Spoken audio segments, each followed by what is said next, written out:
What's day 29th, right?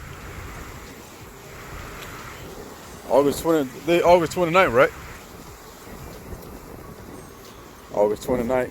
Gonna go ahead and get a video recording or a few pictures of this garden, just in case the thunderstorm take everything away.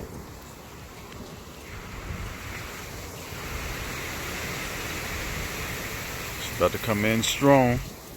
It's about to come in very strong. All right, so this is how the string beans are looking today.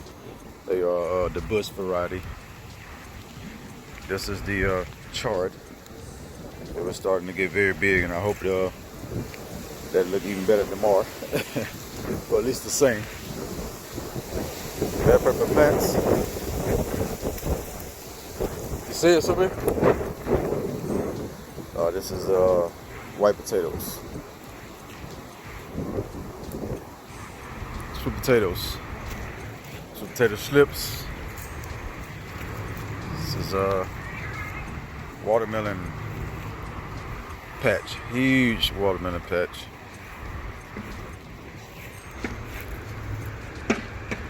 Little small watermelons throughout this thing. Got a field.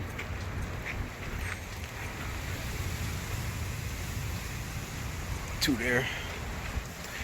This small guy growing right here. Got a very big one over there in the back. Of course, this empty spot here is the is cucumbers and chard. This is more cucumbers and chard. This here is squash, and this is zucchini. I planted all this stuff. I planted this here like 2 weeks ago. Planted that a few days ago. So if this storm comes too strong, that'll be the only thing really survive. We gotta go.